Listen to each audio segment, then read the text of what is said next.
All right, what's up, guys? Welcome to my news channel, TMossBoss and News. And in today's video, yeah, this is a wild situation to be paying somebody else's phone bill. And I'm like, lady, you work. So, okay, my question is this.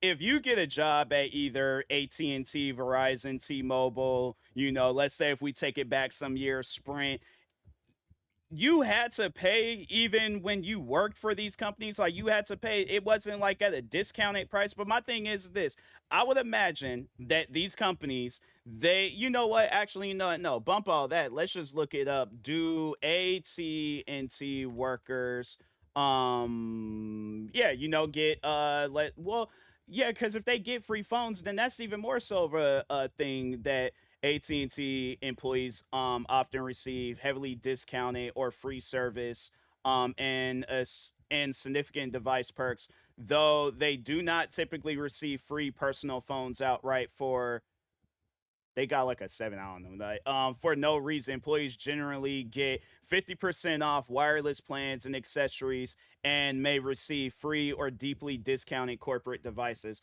Okay, so I'm not going to put my provider on blast, who I'm signed with, but I pay about because I have an Apple Watch and then I have the iPhone and then I have insurance. I'm trying to think. I got a case, screen protector, all that stuff, the whole shebang, the whole thing, and I think altogether I'm paying like maybe I think it's like 180, I believe. Hold on for a second. Let me check when they last showed me. Yeah, it was 185 and then 22 cents. So my thing is this: 50% of that is 60. You can't cuz I'm okay cuz it's like 180 one two carry all that other stuff, the math twirling and all that whatnot.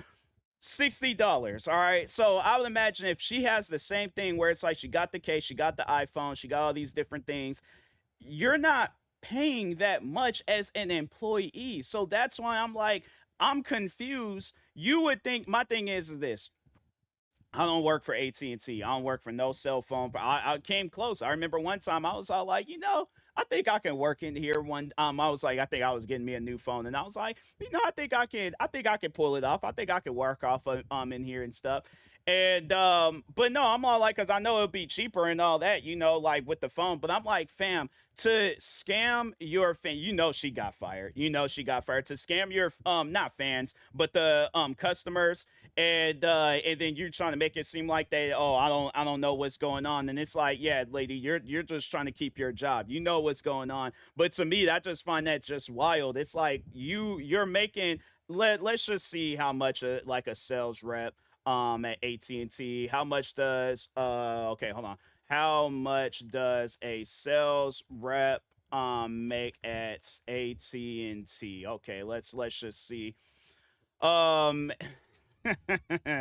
I yeah, maybe this could be a lie, possibly. I don't know. But AT&T sales representatives in the US earn an average annual income between roughly 50,000 to 77,000, heavily influenced by commission, location, and role.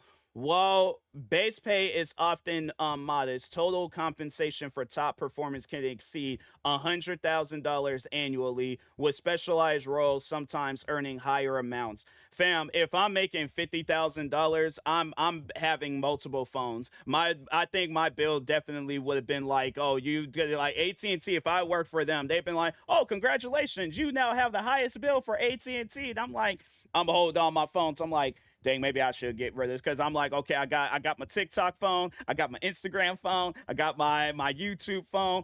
This is a personal phone. I don't know why I have this phone, but I got it because it looked cool and I like the color and stuff. But nah, jokes aside, I'm like, I'm not going to jeopardize my job. And I just wish that workers would stop doing that. Stop getting good jobs and then throwing it all away because you're trying to save a few bucks. Fam, if you're cheap, then don't get a phone. I'm like, my thing is this. Before I would, if I was that cheap to where I didn't even want to go out and buy me a phone, this is what I would do. So, out here in Washington, there are a lot of pigeons that be flying around and stuff. Bear with me, don't laugh. All right. So, but anyways, there's a lot of pigeons that fly around. I have possibly something that can catch a pigeon, right? Follow me, don't laugh. But anyways, I would probably preferably a t-shirt. I'm going to sneak up because pigeons, they don't usually be flying at night. So I'm just going to stock a pigeon for a couple of months. Keep following me, do not laugh. But I'm gonna, stock a pigeon for a few months, and then eventually catch it lacking, train the pigeon to send out messages for me, because I'm like, yeah, I guess, like, going out getting yeah, some sticky notes and then a pen, that's not gonna cost that much, but overall though, yeah, if I need messages to be sent out to people, train that pigeon to fly somewhere and then fly back. But yeah, also be, eventually get it to a point where it can deliver messages to people, and then have it where it has like kind of like a makeshift backpack and stuff, so they can put like the pin on the side, then the pigeon can fly to wherever that person's at, and they were like, oh, Tyler said, hey, all right, hey, how's it going, how's life, flies back to me and stuff. But if I don't want to do all of that, I'll just go and get me a phone. It just seemed like it would be a lot easier to just go into one of these cell phone stores, get you a phone, and then get up out of there. Especially when they be having deal sales and all these other different things. And then you being a worker there, I'd imagine that you're probably getting the best possible service. You have the best possible phone, all that stuff. So I just don't, yeah, I don't get that. Jeopardizing your job to save a few bucks is crazy. But anyways, with that being said, I'll talk to y'all later. Thank you guys for watching. Like, subscribe if you're new to the channel. Let me know in the comment sections how you feel about this, and peace.